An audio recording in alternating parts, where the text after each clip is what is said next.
महाराज भले ही सामने न क्या पाए तो क्या, आगे पीछे तो बोल ही देते हैं महाराज। अर्थात कहां चल रहे थे भाई? जी आगे जी, मृत्यु को सुधारते हैं कृष्ण कथा। बार बार भागते हो तुम यहां से। हाँ क्या होगा, तुम्हारा मन नहीं लगता है? जी तो सबसे बड़ी हमारी भूल है। कथा को छोड़ के बार बार भागेंगे, भगवान देख रहे हैं हमको, और भगवान की नजर सभी पे रहती है। अगर कौन, देखिए जब क्लास में गुरु पढ़ाते हैं, किसी प्राध्यापक पढ़ाते हैं, कोई फैकल्टी पढ़ाती है, तो फैकल्टी की नजर उन विद्यार्थियों पे रहती है, स्टूडेंट पे रहती है कि कौन विद्यार्थी मेरी बात को जो मैं कह रहा हूं ध्यान से सुन रहा है जी।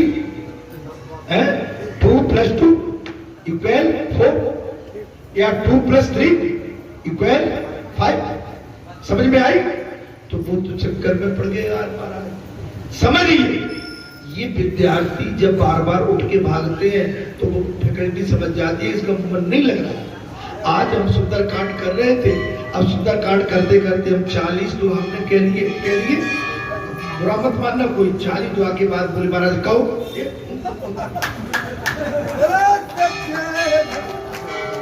क्योंकि हमारा चित्त पुस्तक पे नहीं, पता नहीं गुरु या शिष्य या गुरु या पंच या सभा आपसे कब कौन सा प्रश्न कर, थोड़े कहां चल रहे, लेकिन पुस्तक हाथ में होती और एक एक दुआ हाथ में होता। हम क्या बैठे चल तो रहे, क्या तो रहे नहीं, मैं किसी आक्षेप नहीं लगा रहा, हम एक बात कह रहे, पुस्तक हाथ में होना चाहिए। और परीक्षा ली जाती है, और हम तो वैसे परीक्षा किसी की लेते नहीं है। क्यों? क्योंकि हम तो परीक्षा वधीन, माने परीक्षा वधीन, हम तो ट्रेनिंग खुद है, हम तो खुद ट्रेनिंग ले रहे हैं। बात सुनिए, परीक्षा वही दे सकता है जो परीक्षा के लेने लायक होता है। हमने क्या कही? परीक्षा वधीन, माने हम ट्रेनिंग है, ट्रेनिंग ले रहे हैं। हम क्या परीक्षा लेंगे? लेकिन एक ट्रेनिंग करने वाला भी जब सीख जाता है तो अपने पाड़ पड़ोस वाले से कहता है भैया तुम ठीक चल रहे कि नहीं चल रहे, और पड़ोस की कहा क्या सकते हो। हमेशा जागते रहे। बात आ गई, मृत्यु को सुधारते हैं कृष्ण कथा, कृष्ण नाम, कृष्ण भक्ति, और जिसकी मृत्यु सुधरती है उसे दोबारा जन्म लेना नहीं पड़ता।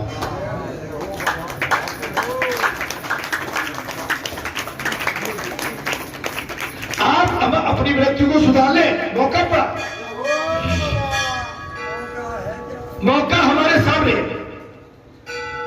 बैर और वासना जीवन को बिगाड़ते हैं, दोनों चीज, वासना, बैर एवं वासना,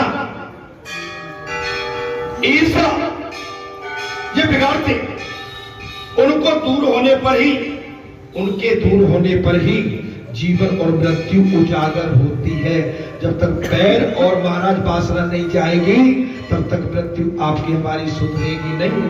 बैर और वासना को मृत्यु के पहले ही हटा दो, बैर एवं वासना को मृत्यु के पहले ही हटा दो।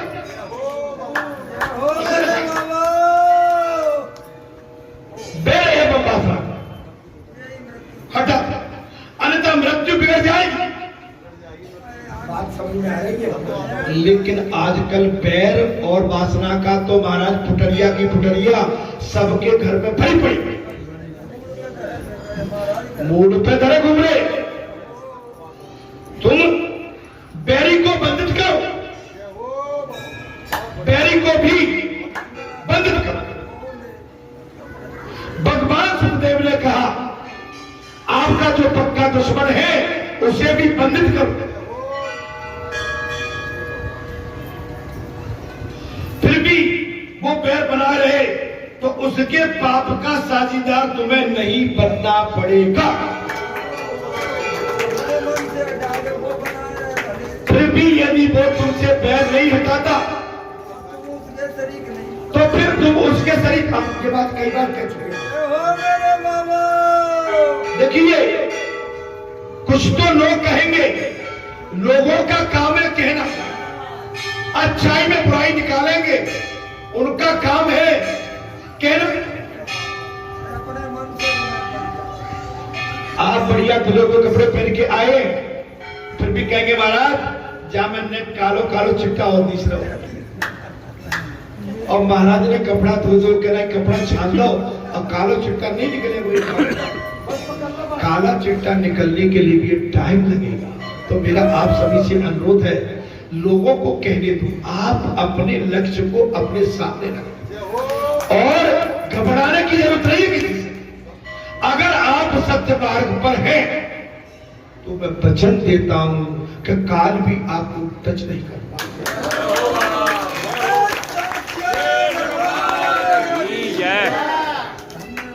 10वें स्कंद में निरोध लीला है। ईश्वर में मन को लय करना निरोध है। ईश्वर में लग। अब बार बार आप जाते हो, इसको नींद आ रही है, सोता ही रहता है, तब देखते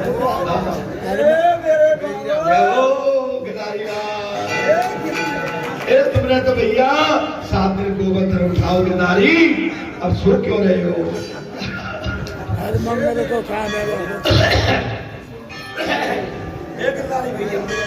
का नींद पूरी नहीं भैया, 7 दिन उठाओ कहां से?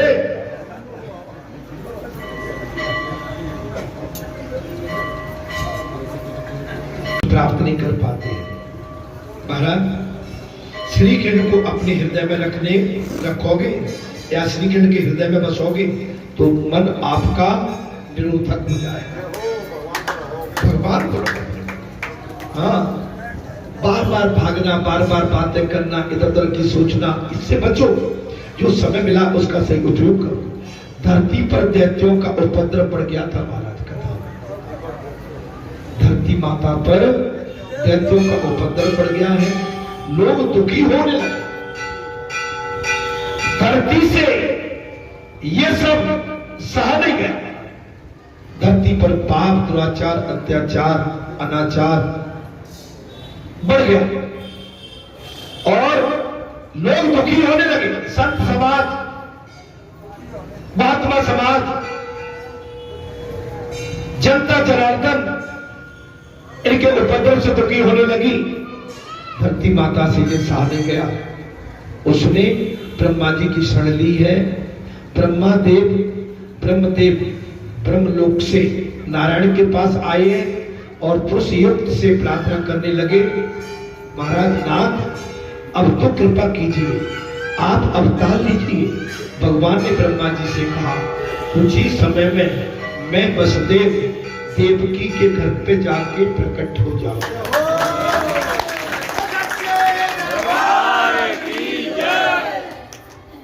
सारे देवता ब्रह्मा जी सहित श्री हरि के नारायण के पास पहुंचे हैं और पृथ्वी पर जो आप बीती थी, पृथ्वी सहित सब बताए नहीं।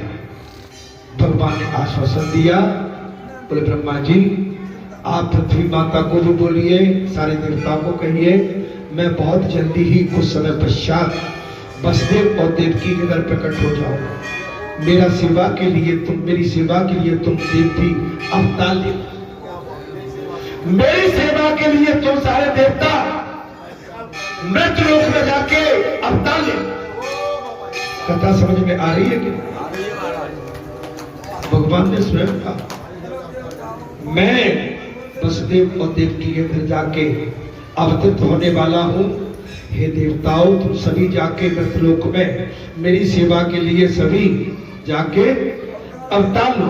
ब्रह्मा जी ने आकाशवाणी सुनी और सभी देवों को आश्वासन दे दिया।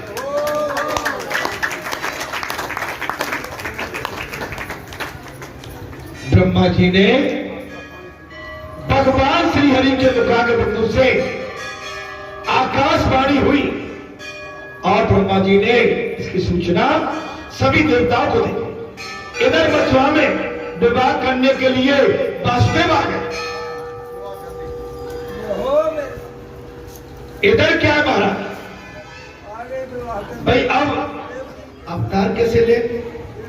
इधर वासुदेव विवाह करने के लिए मथुरा में आ गए। वसुदेव देवकी का विवाह स्वयं कंस ने ही वर-वधू का रथ बनाया, स्वयं कंस ने चलाया, स्वयं हका। कंस वसुदेव को बहुत महाराज सताते तो भगवान का प्राकट्य शीघ्र हो जाए। अब कंस क्या करे? वसुदेव को सताए तो भगवान का प्रकट हो। भक्तों के दुख भगवान से सहे नहीं जाता।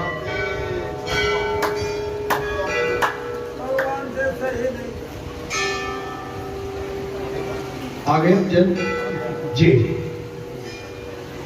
भक्तों के दुख भगवान से सह नहीं जाते। पापी का दुख भगवान साक्षी के रूप में देख लेते हैं और सह लेते हैं। भक्तों का दुख नहीं, पापी का दुख भगवान साक्षी के रूप में सह तो लेते हैं, देख लेते हैं और सह लेते हैं, किंतु पुण्यशाली का दुख उनसे सहा नहीं जाता। पुण्यशाली व्यक्ति का दुख ध्यान करना कथा भगवान से सहा नहीं जाता। आकाशवाणी सुनाई थी, हे कंस, देवकी की 8 संतान तेरी हत्या करेगी। आकाशवाणी हो गई, हे कंस, रथाग्राय देवकी वासुदेव रथ में विराजमान है। दोनों की 7 भावर पढ़ के शादी हो चुकी है और कंस अपनी बहन देवकी का स्वयं रथ आकर आकाशवाणी हो गई, हे कंस, देवकी की 8वीं संतान तेरी हत्या करेगी। कंस ने आकाशवाणी सुनी तो वो तलवार लेके देवकी की हत्या करने के लिए तैयार हुए।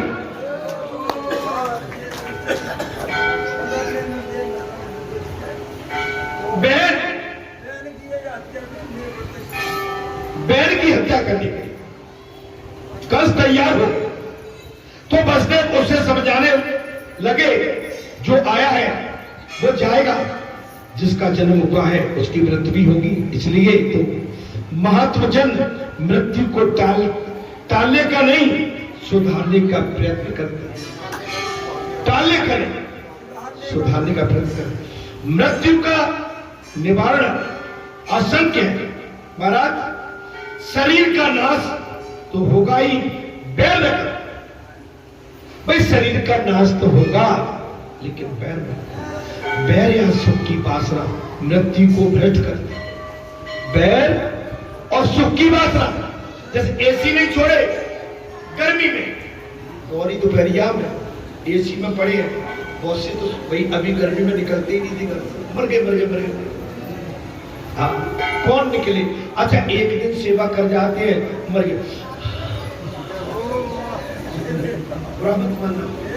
मैं तो प्रत्यक्ष देखता रहता हूँ। एक दिन में सांस भूल जाती है, दूसरे दिन तो खड़े नहीं होते सवेरे का। नहीं, आपसे नहीं कह रहा हूँ, 24 घंटे वाले के साथ नहीं, हकीकत है। नहीं, आपसे कह रहे हैं, मुझे कोई संकोच नहीं लगता। मैं तो एक बात बता रहा हूँ, जो शहर में बच्चे रहते हैं, भाई बहू बेटियां रहती है, नेक निकल के आई और जाके नहीं छान पकड़ेंगी, कहीं इधर पकड़ेंगे। अच्छा, जहां भी आते हैं ना कथा में, तो कथा में जहाँ नहीं बैठते, क्या करते हैं? चलो घर चलते। कहाँ? एसी में, कूलर में सोते। कब तक पंगत लगेगी या थोड़ा ठंडा हो जाए तब। अरे आप तपस्या के लिए आयो, साधना के लिए आयो, भजन करने के लिए आयो, देव दर्शन करने के लिए आयो, कुछ पाने के लिए आयो। ये आपकी ये आराम, ये जिन चीजें तो घर में ही बहुत है भाई, इसलिए तो तुम परेशान हो, इसलिए तुम शारीरिक कष्ट भोग रहे। नहीं, पूरा कह रहा हूं। उन्हें 5 बजे 3 बजे कौन उठे? बाबा मान लेता, सबको 3 बजे उठा देता, आ जाता ना। हाँ? बाबा क्या करे भाई, बाबा के पीछे को कह रहे हो छोड़। आराम किसको बुरा लगता है मेरे भाई? लेकिन आराम क्या है कि आपकी तकदीर को नीचे परास्त कर देगा, आपकी तकदीर खराब कर देगा। और मेहनत आपको ऊंचे शिखर पे ले जाकर,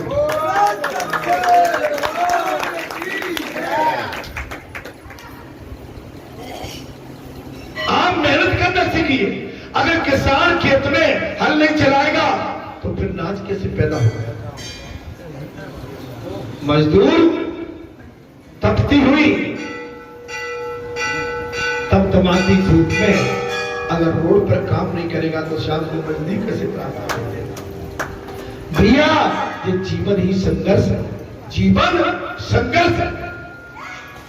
बैर वासना का त्याग करके प्रभु स्मरण करता हुआ जो मरता है उसकी मृत्यु उजागर हो जाती नहीं।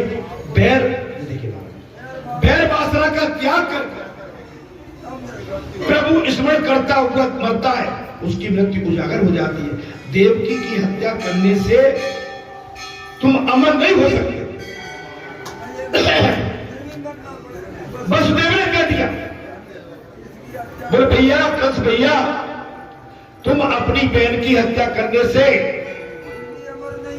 तुम अमर नहीं हो सकते, तुम्हारी मृत्यु इसके बाद भी तय है। इसकी मृत्यु, तुम्हारी मृत्यु इसके बाद में भी तय है। अर्थात देवकी तो तुम्हारी मृत्यु का कारण नहीं है। अब पसंद आया भाई, देवकी तुम्हारी मृत्यु का कारण नहीं है। कंस हाँ ये तो है वसुदेव, तो मैं देवकी की सभी संतानें तुम्हारे हवाले करता जाऊंगा। भाई तुम्हारी मौत का कारण देवकी नहीं है, देवकी के गर्भ से होने वाली संतानें। तो वसुदेव कहते मैं तुम्हें वचन देता हूं कि देवकी की जितनी भी संतानें होंगी मैं तुम्हारे हवाले करता जाऊंगा। कंस ने भी सोचा कि ये तो ठीक है, कथा में आनंद आ रहा है। कंस ने सोचा कि ये तो ठीक है, स्त्री हत्या के पाप से तो बचाऊंगा कम से कम, अपनी बहन की हत्या के पाप से तो बचाऊंगा। उसने कहा अच्छा मैं देवकी की हत्या नहीं करूंगा। उसने क्या कहा? बोले अच्छा मैं देवकी की हत्या नहीं करूंगा। वसुदेव शुद्ध सत्गुण का स्वरूप है। वसुदेव कौन है? शुद्ध सत्य का गुण का स्वरूप है, शुद्ध है, सत्य है, गुण का स्वरूप है। विशुद्ध चित्त ही वसुदेव है, विशुद्ध चित्त, झूठ सच नहीं, वो वसुदेव है। देवकी की निष्काम बुद्धि है। देवकी की बुद्धि कैसी है? निष्काम। इन दोनों के मिलने पर भगवान का जन्म होता है। इन दोनों का मिलन होने पर भगवान का जन्म होता है। वसुदेव देवकी के घर आए, वसुदेव देवकी घर आए, प्रथम बालक का जन्म हुआ। वसुदेव ने बालक कंस को दे दिया। कंस का हृदय पिघला, इस बालक को मारने से मुझे कोई लाभ नहीं होगा, 8वां बालक मुझे मारेगा, बुद्ध देगा। प्रथम बालक वसुदेव जी ने कंस को सौंपा। कंस के मन में दया आई, दया, और कंस ने कहा नहीं वसुदेव, मुझे तो देवकी का 8वां पुत्र मारेगा, वो सौंप देगा। ये तो पहला बालक है, मैं इसे नहीं मारूंगा। 7 बालकों को अपने अपने पास रखना, मेरा काल होने वाला 8वां बालक ही मुझे देना। वसुदेव की, वसुदेव क्यों? बालक लेकर वापस लौटे। महाराज वसुदेव जी बालक लेकर वापस लौटे। नारद ने सोचा कि यदि कंस ये सच्चाई करने लगा तो पाप कैसे उजागर होगा, पाप कैसे बढ़ेगा। गड़बड़ होती है। कंस के मन में दया आ गई, ये तो सच्चाई पे जाने लगा तो पाप बढ़ेगा नहीं और भगवान अवतार लेंगे नहीं, और ये पाप नहीं करेगा तो भगवान अवतार नहीं लेंगे। ये पाप नहीं करेगा तो भगवान, कंस का पाप नहीं बढ़ेगा तो ये शीघ्र मरेगा भी नहीं। अगर कंस का पाप और अधिक नहीं बढ़ेगा तो ये मरेगा भी नहीं। पाप न करने वाले को भगवान जल्दी मारते नहीं है। पाप नहीं करने वाले को भगवान जल्दी मारते नहीं है। अगर पापी के हृदय में दया आ जाए तो उसका पुण्य और बढ़ जाता है और उसकी मृत्यु थोड़ी देर के लिए और। अब आप कहते हो ना महाराज ऊधम मचाने वाले तो आनंद लेते हैं, सभी कहते हैं, पंच भी कहते हैं। देखो देश में क्या हो रहा है, ऊधम ऊधम मचा रहे हैं, तो फिर जाके फिर मंदिर पे जय श्री राम सीताराम, जय श्री राम सीताराम, और कोई आगे जय श्री राम सीताराम, और कोई ठग लाते हैं और ठगियाई में से जय श्री राम बेचारा ठगियाई तो कर रहा है सीताराम सीताराम, और भगवान हंसते कि भैया अब तू सीताराम कह तो जा कुछ दिन और जिंदा हो जाता।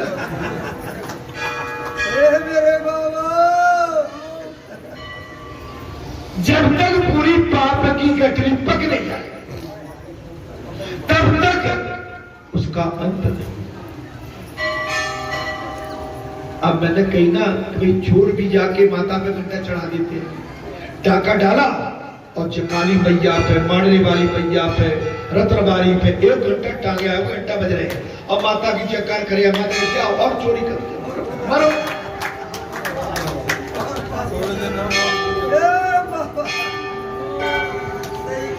अब क्या करोगे तुम? माता की तो सभी संतान है ना, पिता की तो सभी संतान है।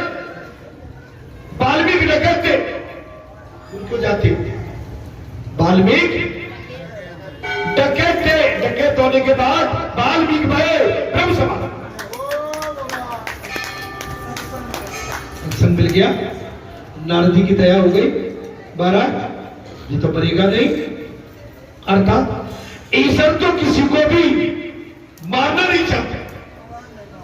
कथा में बात आ गई, राम न मारे काऊ को ऐसे मोटे राम, अपने आप मर जाएंगे सो कर कर खोटे। कथा में प्रसंग आ गया, भगवान सुखदेव कहने लगे राजन, भगवान ईश्वर किसी को मारते नहीं, मनुष्य को उसका पाप ही मारता। मनुष्य को उसका पाप मारता। हमेशा दो वस्तुओं से डरो, पाप और ईश्वर से। पाप से भी और ईश्वर से। कथा में बात आ गई। महाराज नारद जी कंस के पास आए और कहा, कंस तू तो बहुत भोला है, देव तुम्हें मारने की सोच रहे हैं और वसुदेव के बालक को छोड़कर तुमने अच्छा नहीं किया। कोई भी 8वां बालक हो सकता है, यदि 8वें बालक के मारना 8वें बालक को पहला माना जाए तो वो भी तो पहला बालक 8वां है।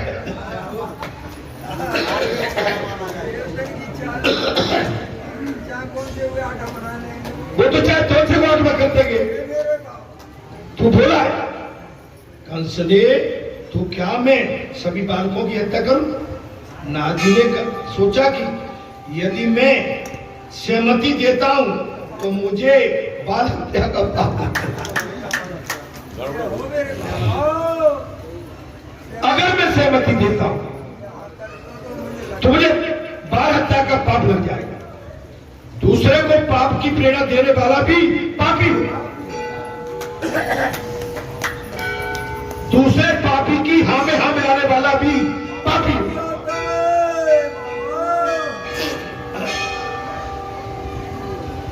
अच्छा किसी को किसी का घर बसता हुआ अच्छा लगता है क्या? अगर कोई बेचारा कुआरो है और ले दे के पंचायत ने और पंचों ने को ब्याह करा दो। तो पड़ोसी बार बहुत कहता है भाई आंख में दर्द हो पेट में दर्द दोनों बढ़ जाता है कि जाके लो बहुआई जाते हैं कुआरो फिर तो अच्छो। मैं कहा कहबे तो है जाती कि मेरे तो सब भी आगे तेरे तो कुआरो फिर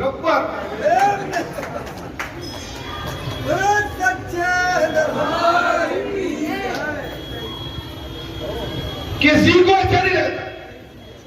महाराज ये दुनिया इसी चक्कर में पड़ी हुई है, तो क्या करूं? नारद जी राजन मैं तो तुम्हें सावधान करने के लिए आया भैया, मैं कुछ नहीं किया। नारद पलट गए एकदम बात। राजा कंस मैं तुम्हें केवल सावधान करके आया हूं, तुम्हें जो ठीक लगे सो करो भैया। मैं चला, मैं पिंड छोड़ा। नारद ने कहा अगर मैं कहीं सहमति देता हूं तो बाल हत्या का पाप मुझे लग जाएगा। तो कंस ने पूछा ऋषिवर मैं क्या करूं? बोले सावधान करने आया हूं मैं तो तुम्हें, जो तुम्हें ठीक लगे वो करो। और वे नारायण नारायण बोलते हुए चले। नारद जी ने कंस के पाप को बढ़ाने के लिए उसे उल्टा सीधा पढ़ा। महाराज दोस्त तो झांपी लग गया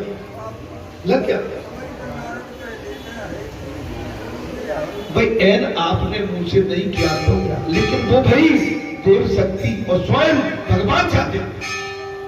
कंस ने वसुदेव देवकी को कारागार में बंद कर दिया है, बिना अपराध के ही बंधन में बंध गए। फिर भी उन्होंने मान लिया कि शायद ईश्वर को यही पसंद है। ये तो भगवान की कृपा है कि उनका नाम स्मरण करने के लिए एकांतवास हमको प्राप्त हो गया। कंस ने ठीक उसी समय वसुदेव एवं देवकी को कारावास में डाल दिया। ये बात तो ठीक नहीं थी क्योंकि वसुदेव स्वयं राजा थे और महाराज ये किसी को स्वीकार नहीं था। लेकिन अंत में जब कारावास में डाल दिया गया तो वसुदेव ने ये स्वीकार किया कि हो सकता है इसी बहाने हम एकांत में भगवान का भजन करते रहे। अतः तुमको भी प्रभु की कृपा ही समझ लेनी चाहिए।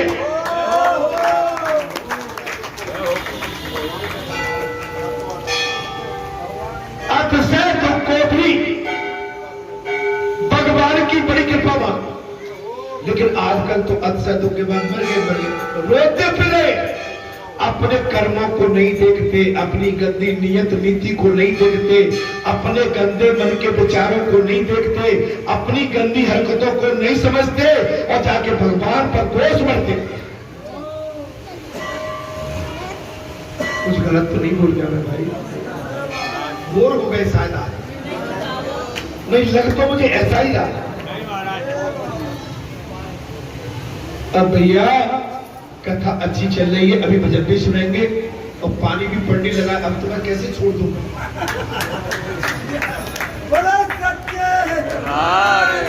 अब तुम पानी में भीग के जाओगे तो भाई मुझे बुरी भली सुनना पड़ेगी जो बाबा बड़ा वैसा है, इतने चिंता भी नहीं करी, ऐसे पानी में हमारे घर वाले सब बाहर कर देगा। नहीं बैठ आराम से, भले ही संध्या हो जाए क्यों पानी पड़ रहा है, इसलिए अब से तुमको भी प्रभु की कृपा समझनी चाहिए। कंस अभिमानी है। कंस कैसा है महाराज? अभिमानी। कंस कैसा है? अभिमानी। ये जीवन मात्र को बंद किए रहता, ये जीव मात्र को भी अहंकार बंद किए रहता। सभी जीव इस संसार रूपी कारागृह में बंद है। आप हम सभी जीव इस संसार रूपी कारागृह में बंद पड़े हैं। जैसे हमारे बूढ़े भैया को मन को बोतल खोलते हैं, को पानी पीते हैं, को बाहर जाते हैं, मन नहीं लग रहा है। अरे पानी पीना है हम तो टोटी लगा देंगे पर पीते रहो। कथा सुन, एक छोरा एक पानी पीता,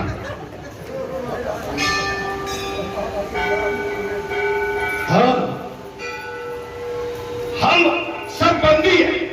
हम अभिमान युक्त संसार रूपी कारागृह में सब बंदी, सब बंदी। जीव जब तक काम के अधीन है जीव जब पुजारी काम के आदि। अच्छा, काम किसी का पीछा नहीं छोड़ता, काम किसी का पीछा नहीं। अभी हम कल बैठे थे, हम किसी से कह रहे थे भैया अब तुम शांति से अपना जीवन व्यतीत करो, शांति से भगवान का भजन बनो, अब दुनिया बहुत नजदीक आ गई, हमारा समय भी नजदीक है, समय हमें पुकार रहा है कि जल्दी आना है तुम्हें, कुछ और जल्दी कर करूँ कि आज जैसे कहते हैं ना, पानी पड़ो बड़ो जल्दी समेट लियो, ऊपर के कपड़ा नीचे कपड़ा, खेत में खलिहान में लकड़ी तो अभी नहीं, जल्दी उठा लो आजा। ऐसे ही ऊपर